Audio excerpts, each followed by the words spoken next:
It's going. It's there. It's there. It's there. Live from Paul Clements Hunt's laboratory.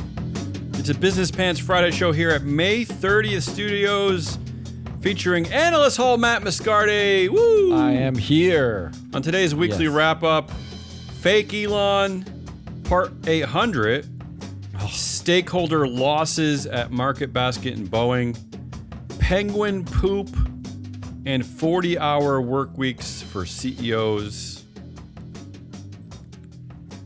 That's it? Yeah, I know. I can't tell you how I rely on hearing the opening theme music to for my introductions, and not hearing any music today. Like I've completely lost my ability to have a flow. I don't know how to do this. Our show today. Buzzers now? You getting anything? I hear nothing. Our show today is being sponsored by FreeFlow Analytics, the only platform measuring board power, connections, and performance for free. Yeah, come on. Woo! I hear Matt clapping. Woo! There's some cheering. There's a lot of cheering. That's the audience. The audience is with us. That's all I'm saying. Whatever. Maybe it'll make us go faster on this show. Good. All right, ready? Let's just Story do of the it. week? Let's go. Yeah, story of the week. I'm going to play you in, and you can't hear it. Da da da da da da da da da. Okay. All right, go. In no particular order, Boeing, Matt, strikes a $1.1 billion deal with Justice Department over deadly 737 MAX crashes. So part of the deal, they will avoid, this is the big part of it, they will avoid a felony conviction. Ooh.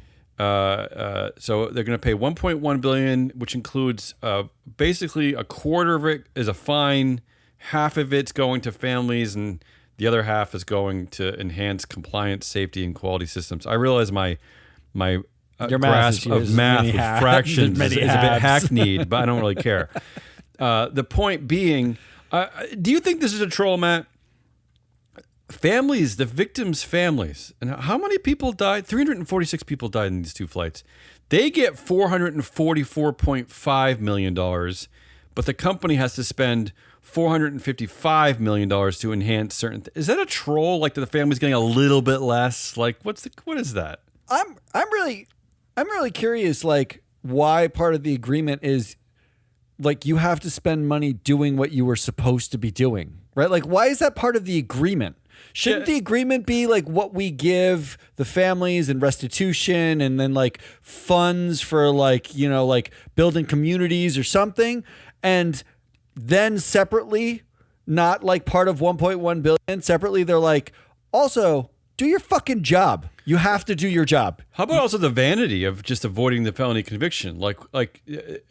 Why?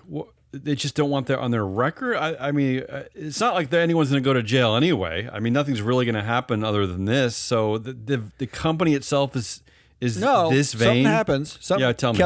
Kelly Ortberg gets to claim victory, mission accomplished this time, because they claimed it before when the Boeing strike was going on. Before they came to an agreement, they claimed victory. And then the strike kept going, and then it wasn't a victory anymore. So this is nice. What happens when you majorly suck up to the president of the United States, because let's not forget that this headline occurred a week after reports that Boeing had secured a record-breaking $96 billion order from Qatar Airways during President Trump's trip to Qatar. So, that's what happens when you.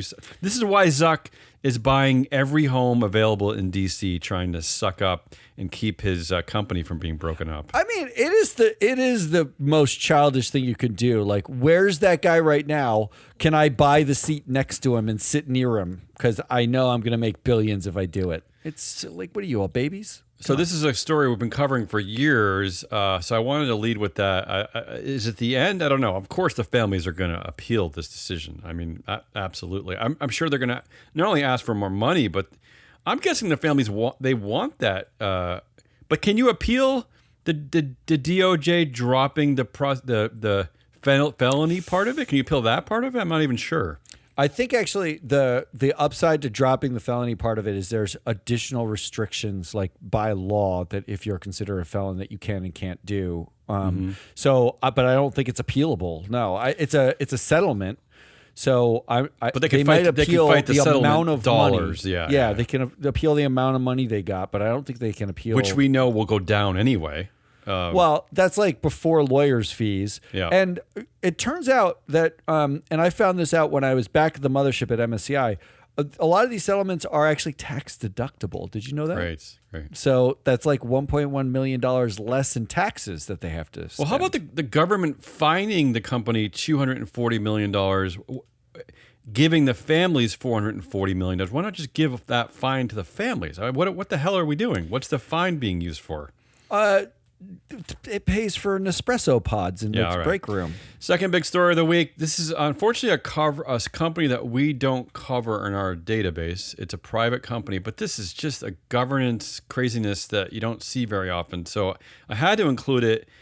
This is from Market Basket. Market Basket is this extremely popular regional supermarket chain here in New England. I don't know if they're outside of New England, but this is a big deal company. They generate about $7 billion in revenue. They employ 25,000 people. So this is not like a little mom and pop shop. So here's what's happening. Market Basket CEO, the CEO, Matt, Arthur T. Demoulas, placed emphasis on T? Well, it's important. It's important because his cousin is the one he's battling with, Arthur S. Demoulas. Oh. Yeah, they have the same name. He's placed on administrative leave by the board of directors, along with two of his children and several other executives. Wow. The board has initiated an internal investigation into his conduct, citing concerns over transparency and succession planning. Specifically, the board expressed frustration over limited access to critical company information. This sounds like the Sam Altman case, including budgets and plans for leadership succession. And they also alleged that Demoulas was planning a work stoppage. Now, the reason why that's important is that in 2014,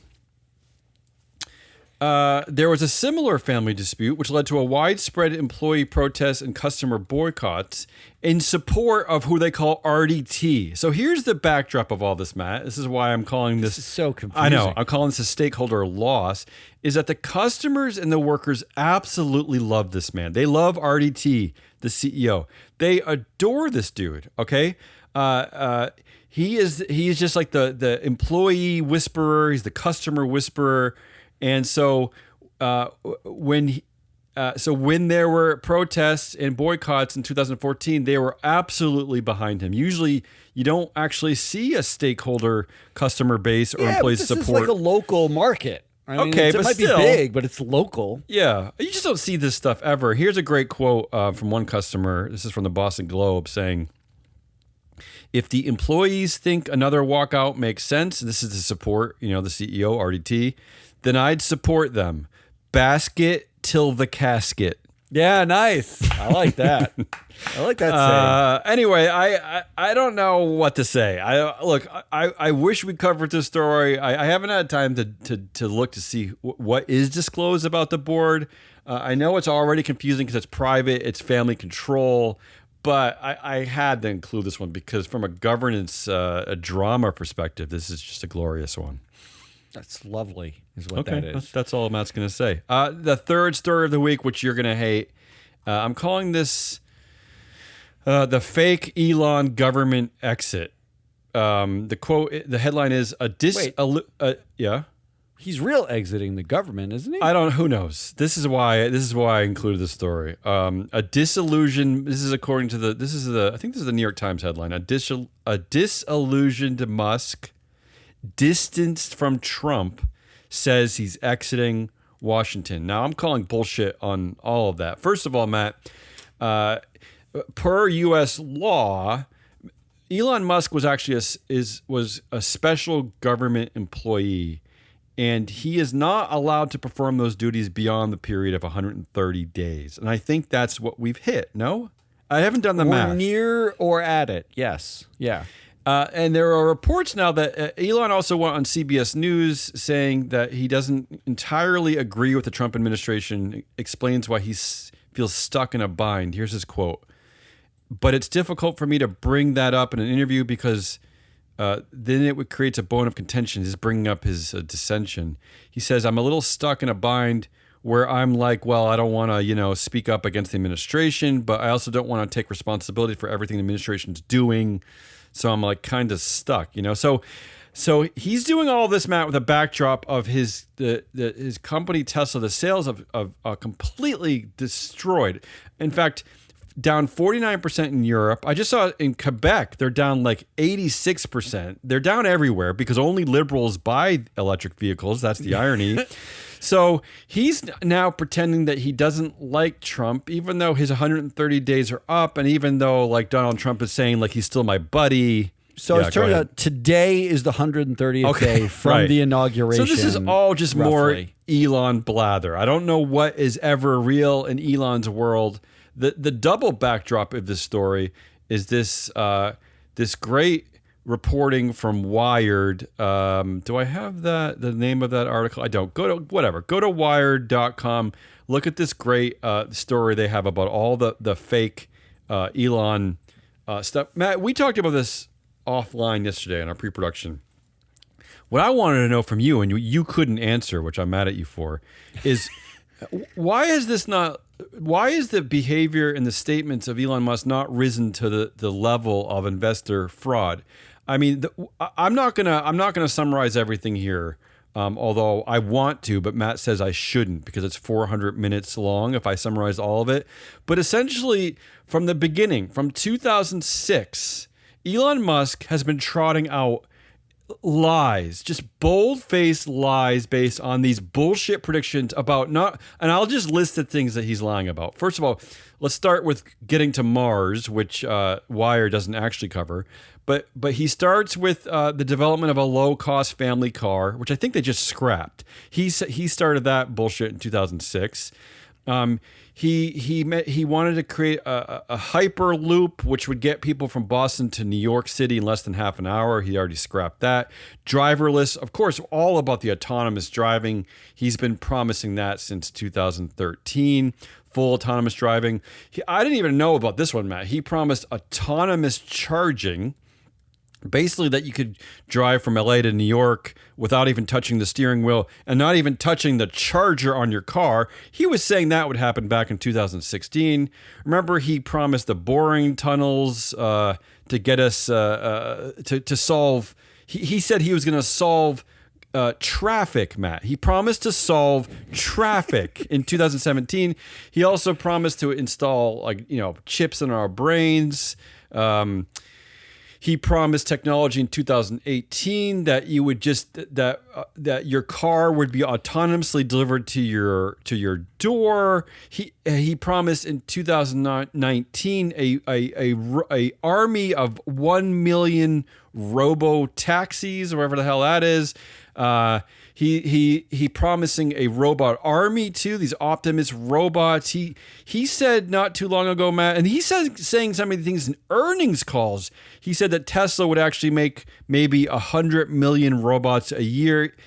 And look, I am really quickly summarizing here because the quotes are priceless. It's Wired. Nonstop. It's absolute fraud. That's what it is. It's absolute fraud. So legally, it's hard to say that it is. That's it's the problem. Absolute fraud. What it makes investors do is not only buy more shares, but hold on to your shares because the CEO of the company, not the founder, but the guy who calls himself the founder, the CEO of the company who actually doesn't even show up to be the CEO much anymore, is telling you that all of these incredible things are going to happen. And Matt, these are incredible things he's promising. He's not promising that the new hatchback from GM is going to have like an extra cigarette ashtray or whatever. Like he's promising the world and then some. So I'm sorry, but this is absolute fraud. The ones that rise to maybe securities fraud, which is different from fraud, right? Like securities fraud. Help me out here. Yeah. All right. So like a lot of what he's saying is effectively aspirational. And to prove that he's perpetrating a fraud, he has to know that it's not possible or not going to happen. It has to be the intent matters here. So you'd have to be able to prove. How does he not know? Well, but I mean, like he could argue easily, like I'm diverting resources to that. That is my best guess. That is our goal. I might be wrong in the number of years, but I'm not wrong in the concept. And then therefore it's not fraud, right? Like the ones that feel fraudier are the ones that are hyper specific, like this one, where he says, I'm extremely confident that level 5 or essentially complete autonomy, and this is level 5 driving, will happen this year in July 2020. In December 2020, he tells the CEO of Business Insider, I'm extremely confident we'll have level 5 next year.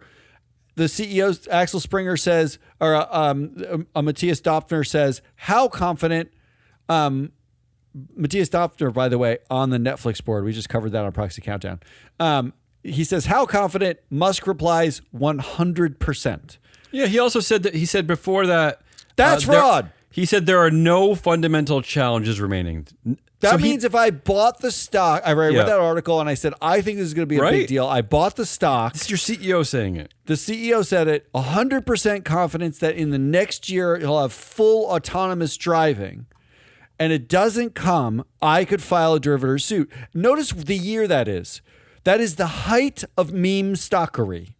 That is exactly when Musk was getting every tranche of his pay vested. This is so that he became a 90, 100 billionaire. Yeah. So if you actually look, the interesting part about this is not what he said, it's when he said it. The vast majority of his fraudy statements happen between when he's granted vesting tranches based on stock performance and when those, after all those things vested. This is ludicrous. Like he's not saying nearly as much of it in the short term, like most recently. He's talking about like little things more recently. Well, but you know what? Where you're wrong, Matt, is what I noticed a trend that's starting a couple of months ago.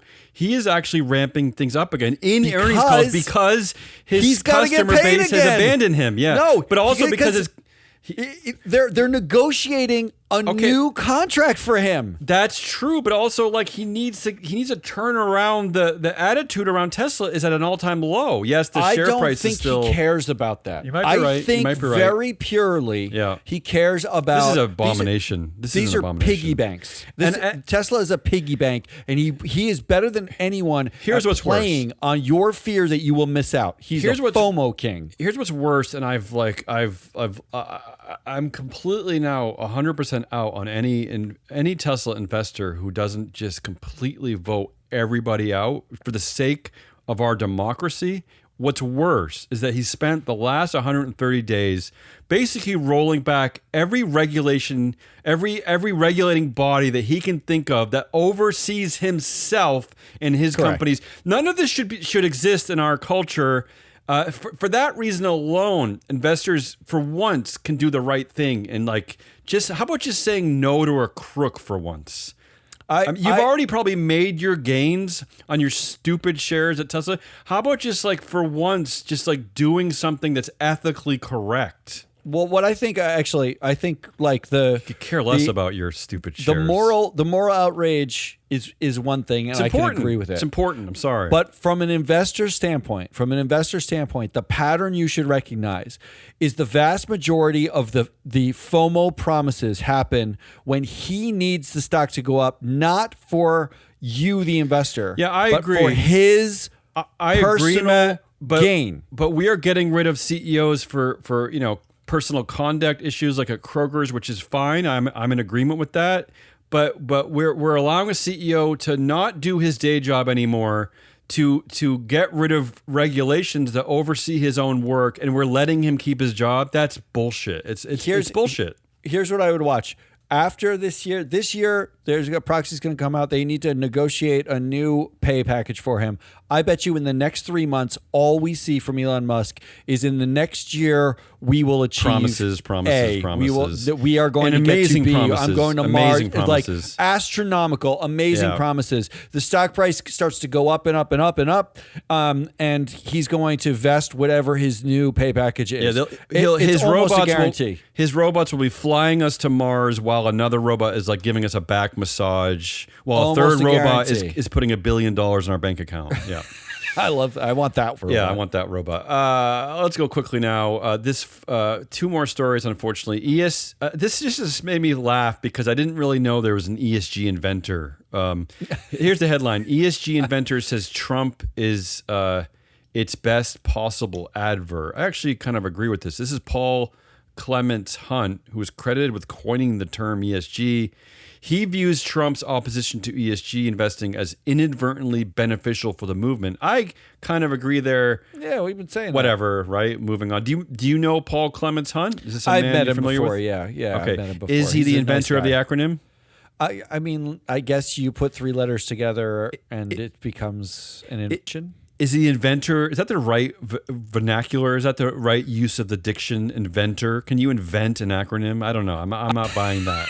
Well, we're saying that the I guess FT Musk reporter, invented the Tesla car, even though he didn't. So we're saying that the FT reporter invented the taco trade acronym. Sure. So maybe, coined a maybe phrase. we are. It coined a Maybe- phrase, yeah. I think it's coined a phrase. And yeah. finally, the fifth story of the week, U.S. proxy season sharp drop in shareholder resolutions. Sharp drop. So you have talked about that on the Responsible Investor podcast a couple of weeks ago. Yeah, I did. Sharp drop. Which was a great So you have good 5 conversation. weird stories to choose from. Why don't you go ahead and pick one? Look, I mean, the story of this week is probably the Market Basket CEO, but because it doesn't directly affect us, I'm wish it not did. going to choose it. I wish I'm it not did. going to choose it. I would love to It's dive fun. into that data, yeah. I wish at some point in our company's life, we have a customer that says something like basket till the casket. I just want that to be my life. I Yeah. want someone to be so bought in. Float until you gloat? Yeah, I don't know what that would be. Oh, that's not bad. Yeah. That's not your worst. But I think the Elon trend between the Wired article pointing out, it's not the first article to do this, but pointing out all of the mispromises, Elon stepping down because he has to, because otherwise, and him backtracking on like I wasn't killing poor people. It wasn't my idea to gut these things. I don't agree with everything the administration does, which is basically he doesn't like the big beautiful bill is what he doesn't like. And the overlap with now he needs to get paid again, which means the stock of Tesla and how much they're selling. Why? Is Why does he need to get paid again? A anyway? bottom? Matt, why does he need to get Because paid again? he fundamentally believes, child. like a middle school boy, Yeah. that he and only he can get us to Mars and save the species of this planet. Okay. That is his. It's the most Messiah-y middle. It's like I didn't even you mention as a remember when you were, backdrop. like, Yeah, go ahead. you remember when you were like 10 and you read like X-Men comic books and you used to pretend you didn't had do those that. powers? I didn't do that, And yeah. and if I had those powers, I could save the world the right way. Like when I was like 11. For me, it was playing left field for the Red Sox, but basically the same idea, I think. Yeah, it's exactly the same. Yeah. Now, listen, I didn't even talk about, that's the story of the week. You're saying the fake Elon government exit. I didn't even mention the fact that once again this week, another one of his SpaceX rockets exploded. So whatever, right? I guess. Oh yeah, but it's no big deal. All right, Can we move over to Good List? Let's do Good List. And yeah, let's we're trying play to do some a music that you can't hear. somewhat shorter show this week. All right, here we go. You go first. All right, I'm gonna go first. I have 2. Good. Number 1 is Volkswagen executives get prison time in Dieselgate scandal. Look, somebody got prison time. Okay. Okay. Was it the right people or was it like low-level executives? Look, what do I care? Someone went to prison. Something happened. Like no one at Boeing is going to prison, but the That's correct. the Dieselgate scandal. I mean, literally, they cheated on like emissions reports, and Yeah. people go to prison. Boeing crashes planes that kill hundreds of people, and Dave Calhoun got 70% support for Yeah. a massive golden parachute on his way out of the door after destroying the company. Yeah. I think this is Well, good. Europeans are maybe they hold a few more people accountable. I suppose. I don't know. Yeah. Here's my second one. My second one's ironic, so then Yeah. we'll come to yours because yours is unironic. State comptroller votes to prioritize fiduciary duty for proxy voting. All right. The headline doesn't portray that much. Help me out here. The state comptroller, not Controller. named in the headline, Yeah. is Elise Nishala. She's Yeah. the Indiana Deferred Compensation She's on the Indiana Deferred Compensation Committee. That sounds very woke. She's the state comptroller of Indiana.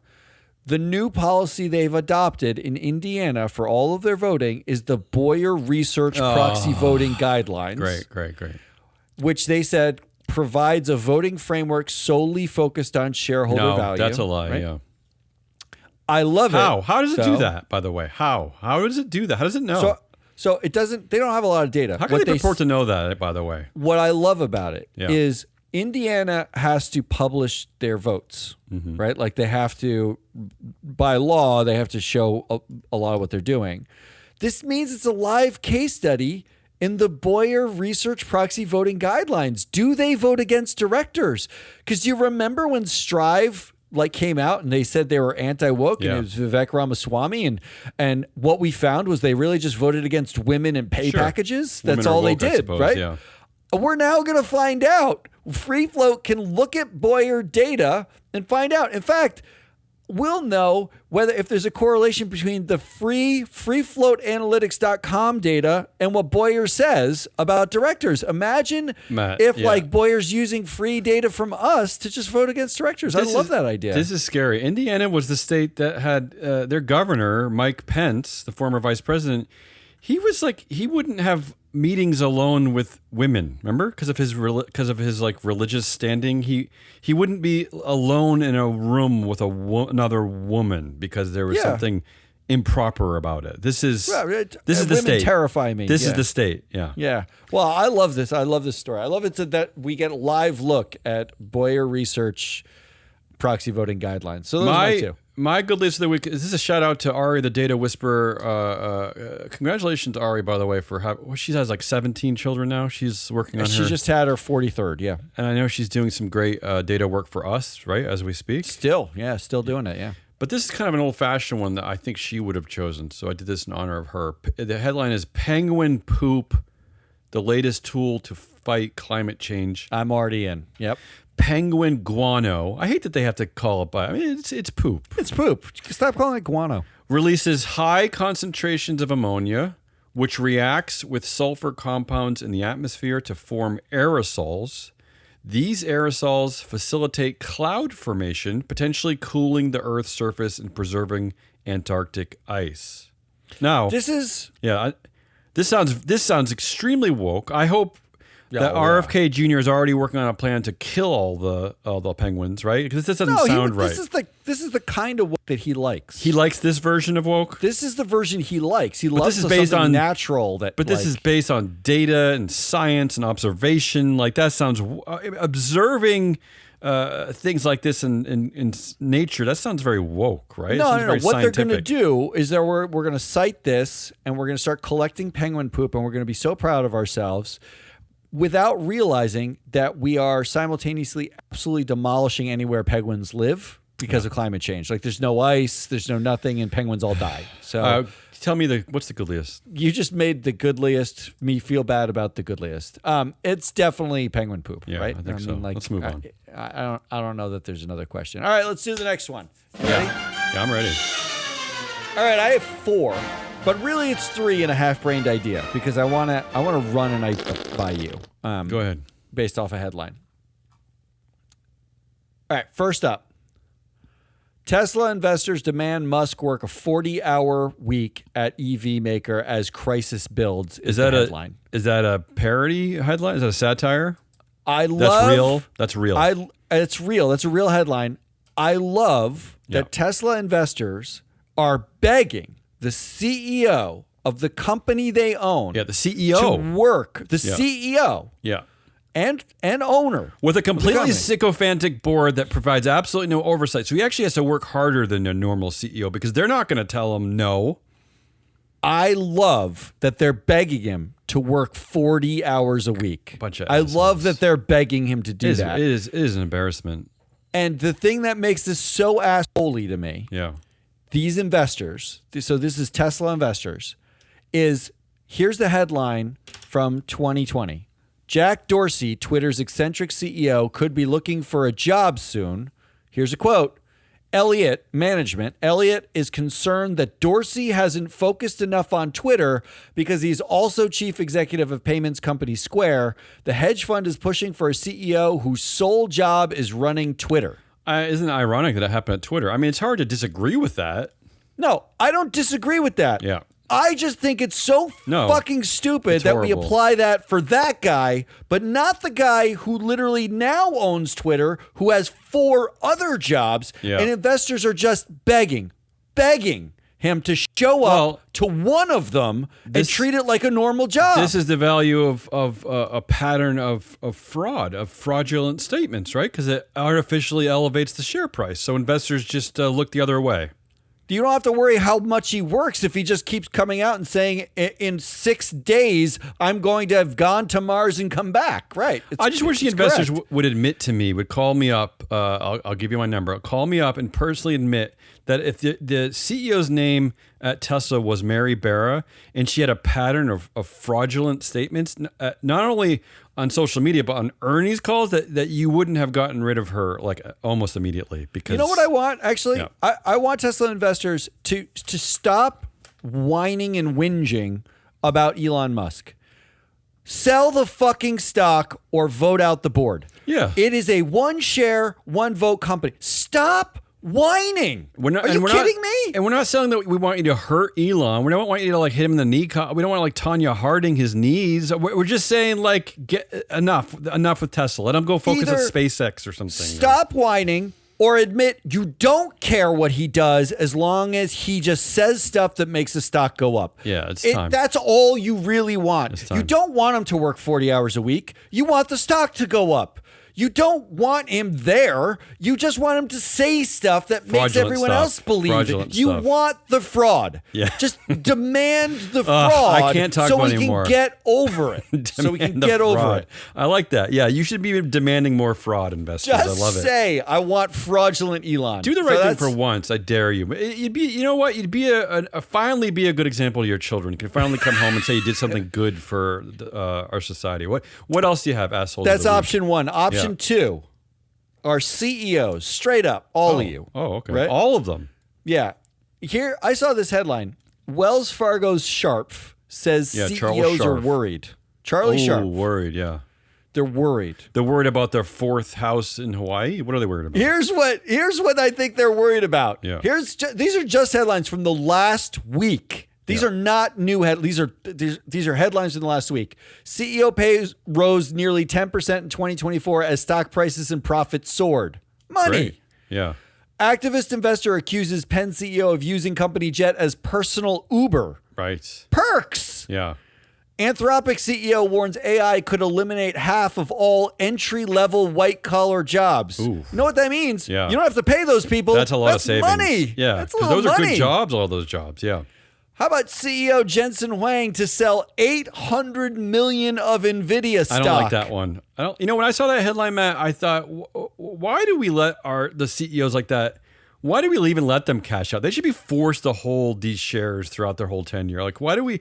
I'm sorry, it's just too much. Charlie Sharp. Yeah. What are the CEOs worried about? You fuckfaces have so much shit. What are you worried about? No one knows. No one knows. I can't understand that. That is the stupidest quote I've ever heard in my life. I'm going to be fair here and say that I don't think that Charles Sharp speaks for all of CEOs. He speaks for himself. I don't. Well, then we could just supplant CEOs as the asshole because Charlie Sharp is I like the that asshole one. of the work. What else you got? What a stupid one. All right, number 3. United Health Group faces lawsuit claiming it used ex-employees' 401k funds to defray its own costs. Whoa. All right, so we have Tesla investors as option number 1 this week. Yeah. United Healthcare Group, you have a chance to not be the asshole of the millennia because the vote on the board is Monday. So you're talking to the investors, the shareholders of United Health. I am talking to the shareholders of United Health Group. The company offered the executive chair and former CEO, Stephen Hemsley, $60 million in unlinked, not performance-based options at the near nadir of the stock price. Yeah. To be the CEO, interim CEO for 3 years. I mean, His 60 million hasn't been this low since like before 2020. I only see about a 5-year view here on Google. Before 2020, that's how long it's been this low. At the end of the 3-year tenure, his shares would vest. They would be the cheapest shares possible. We estimated on previous shows that he will make roughly $170 million when he actually cashes out. His realized pay will be closer to like $200 million if the stock price returns to where it was just 6 months ago. And this is for riding a ship that he's basically responsible for going off course because he's never left the board. He stayed as chair. He's picking successors. He's picking nomination committee chairs. He's the one still in charge. You're rewarding him for an ongoing inability to make this company make any sense. He was executive chair, meaning they paid him a salary as an executive of the company. At a minimum, he's the highest percentage. He is the highest influence director according to Free Flow Analytics data. He's a bad chair. Before Whitty quit in disgrace, now he's likely to have 40% of the influence on the board. He picked everybody on the board. He's been there for 25 years. Yeah. The company is also under investigation for defrauding Medicare simultaneously. They had an executive assassinated because they are so heinous as a company. They've effectively denied coverage for thousands of customers for no reason, and they're being investigated for that. Now they're stealing their own employees' 401k funds. This is the only company that makes Tesla look kind of normal. You can vote them out. You can avoid. This is actually no one pay too. No one pay. This happens on Monday. The vote for United Health Group. You have a chance right now for me to come on this show, and I know this is what you want more than anything, and say, I'm sorry, I apologize, United Health Group investors. You're not assholes. You did the right thing. All you want to hear is for me to say that, right? Yeah. But now you are an asshole in advance because we know how this is going to turn out. You are going to vote for the pay package, despite the fact that even ISS couldn't ignore this. Even ISS don't vote for this. Who do they say that to? Like nobody. Yeah, I want to add too that this guy Stephen Helmsley you're talking about. Hemsley, yeah. Helmsley. He already owns roughly. Trying to do the math here. About $400 million of shares. $400 million. They gave him another $60 million at the lowest price in the last 5 years. So here's where I might understand, although I'm still against it. I still think he's responsible for this mess, and it's just time to say goodbye. But if the situation where, look, he's coming back, he's going to help us clean up, he's going to help us find another CEO, then he'll leave. He's not going to get paid for this. He already owns like about $400 million of shares. We'll give him $1. He'll help us out, and he's gone. But no, they're asking the guy who created the mess to come back, and they're throwing options with no performance-based option. And here's a way, insanity. It's insanity. Here's a way to determine whether or not what the right move is. Okay, and I'll redo this for option 1 too. I'm going to read this. I'm going to replace the CEO, the interim CEO Stephen Hemsley, with the name Rosalind Brewer. Yeah, and right. if I said Rosalind Brewer's United Health Group faces lawsuit claiming it used ex-employees' 401ks to defray its own costs, what would you do? She'd be sharing a cell with Elizabeth Holmes right about now. Tesla investors demand Rosalind Brewer work 40-hour week at EV maker as crisis builds. What would you do? She'd be calling Martha Stewart getting advice about how to handle federal prison. If I offset that with CEO Rosalind Brewer to sell 800 million of stock, what would you do? It's crazy. It's crazy. It's insanity. So those are the 3 assholes of the week. We don't have to worship boys forever. We don't have to worship them forever. We don't have to. My fourth option here is a half-brained idea. Go ahead. Because I read this headline, James G. Davis Jr. Announces retirement for American Woodmark Board of Directors. Okay. Now, nobody knows American Woodmark. Nobody cares. It's it's a small mid-cap company. I don't like what you're saying. Yeah. James G. Davis Jr. He's 65 years old. He's been on the board for 23 years. He's decided to step down. And I was thinking to myself, how do I make this like an asshole of the week thing? But I realized it's not an asshole of the week thing. What I actually want to do is I want to twist this and say, how can I make an investor pay attention to the fact that these directors are appointed and retire on their own schedules? It's not an election, right? Like it's not an election at all. How about we changed every board position? I want to know what you think about this. Yeah. How about we change every board position to make it a lifetime position like the Supreme Court? Yeah. Investors. Just as a tongue in cheek? No, I want them. Yeah. I want investors to elect them once. Yes. And then they can stay on the board as long as they want Is that not until what's they happening? die. But I don't understand. How is it different than what's the reality? Well, because we talk about board refreshment the mechanism and stuff. I mean, Right? get rid of the mechanism of director voting. Like they're no longer up for vote, right? Like every year there's they're not, if someone retires ostensibly. Yeah. themselves or if they're no longer up for, there's no need to vote on them anymore. It's a lifetime position. Would investors pay one iota of attention if they knew that the vote they cast on this director right now was a lifetime appointment? Would they change the way they assess the director? I'm going to say no, they're not. Because, I mean, we have Senate confirmation hearings for Supreme Court nominees, right?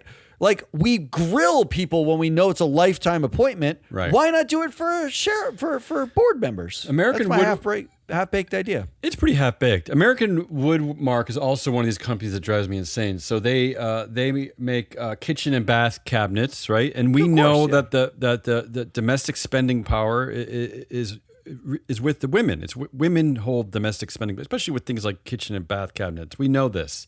This is one of these horrible boards that they don't even have 3 women on the board. They only have 2, and they have a total of 6% influence. So they don't even let women involved or make decisions, or what would they know about anything? What? I do want to point out, make me crazy. Lest you think that free flow analytics is not a robust platform to get your data, American Woodmark Corporation is on their platform for free. You can see the board of the least interesting company in the United States of America on this platform. It's all there. All right, so those are your options. So you don't like my half-baked idea, but then your 3 I think you're being a little slightly sarcastic, so I don't really know where to go with it. I'm not. I want investors to have to be forced to analyze who they choose. Okay, but Glass Lewis told us this year that they basically trust the word of the nomination committee. So if the nomination committee, like Jay Hogue, if Jay Hogue says this director should be elected for a life, the investors are just going to listen anyway.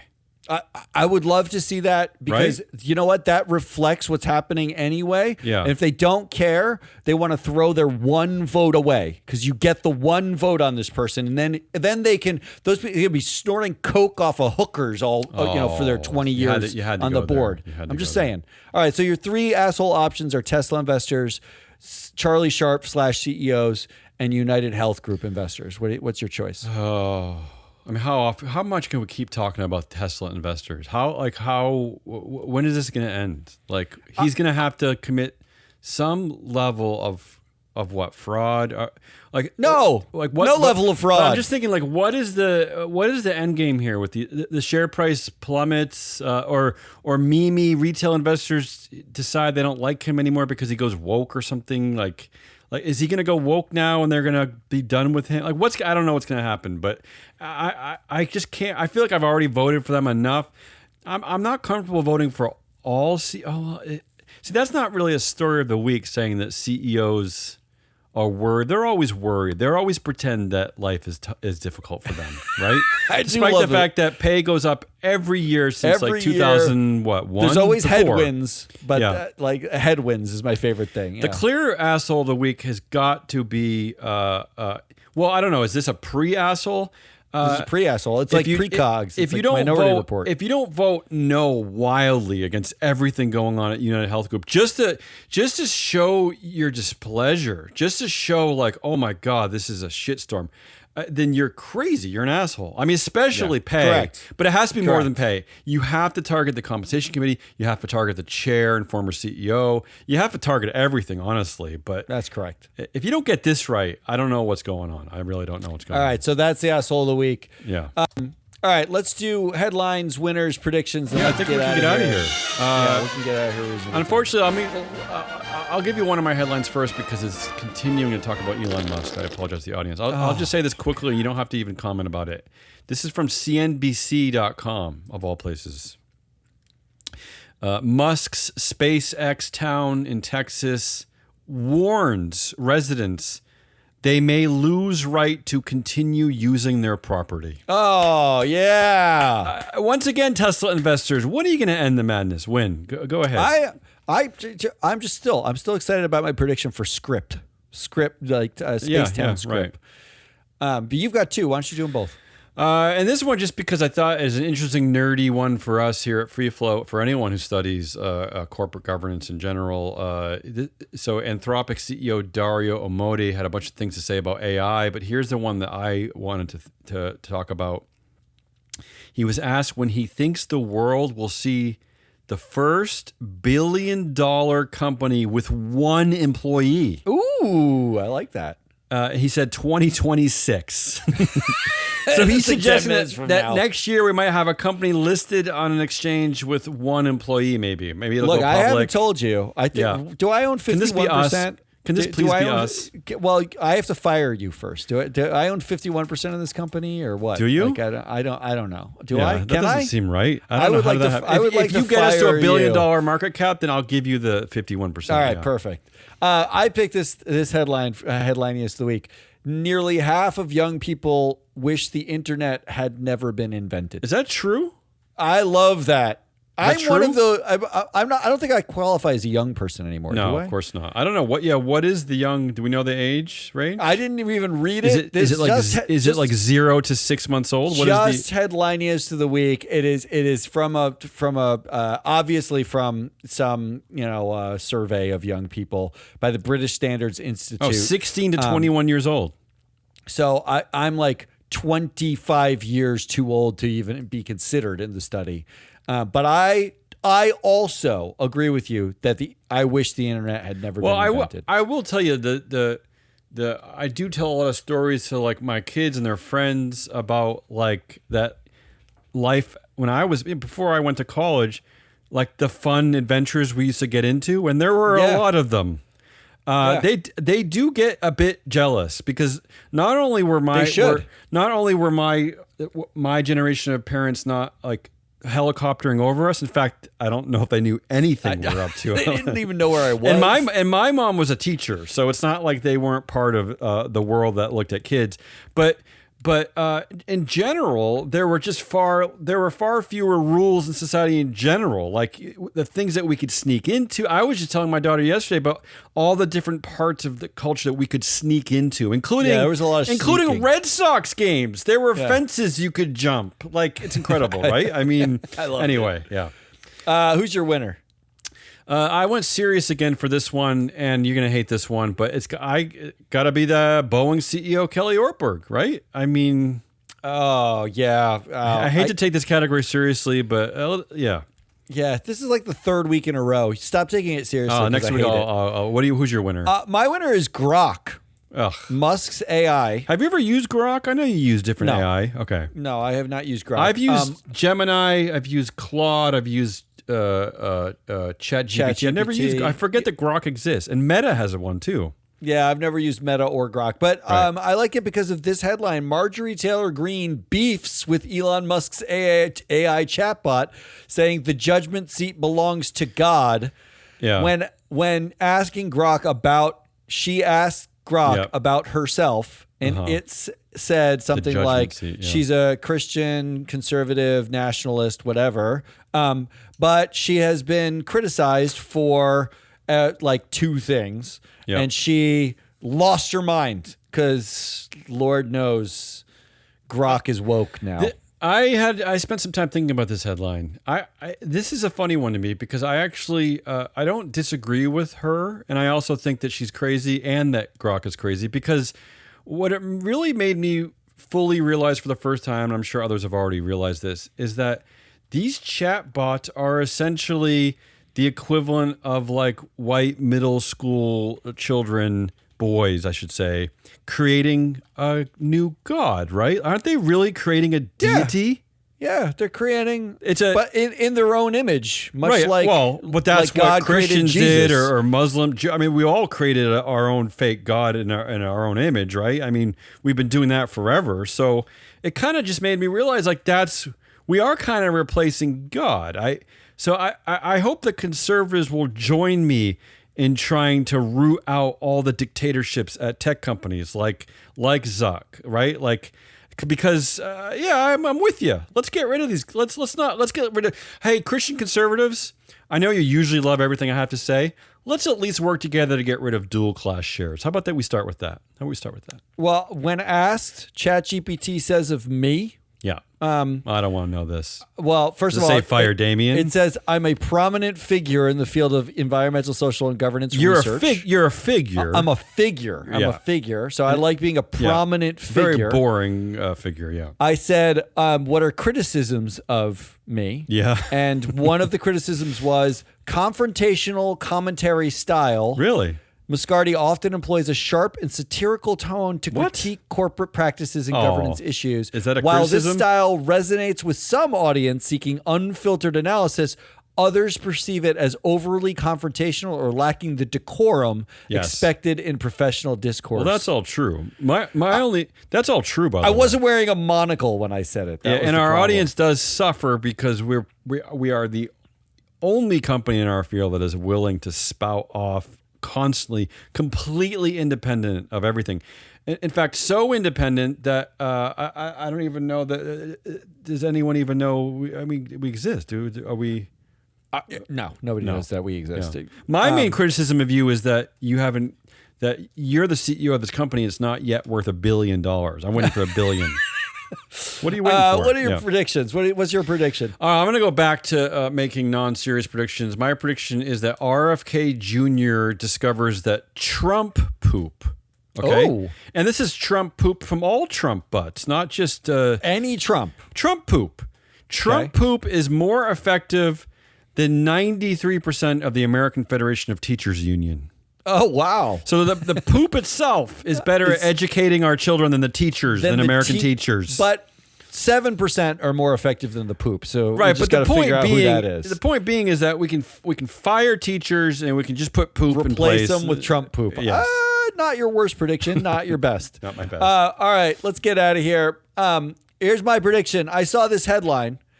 Vince McMahon's sex trafficking case, co-defendant John Laurinaitis agrees to help accuser. Oh, that's good, right? So the co-defendant Against flipped on Vince. Vince McMahon. Good. Flipped. Now, my prediction, and there is a 100% chance of this. Yes. 100. Are you saying this like Elon Musk would say it, or are you saying it like I'm a normal saying person? it like a normal person, Okay. 100% chance. He is definitely going to be pardoned.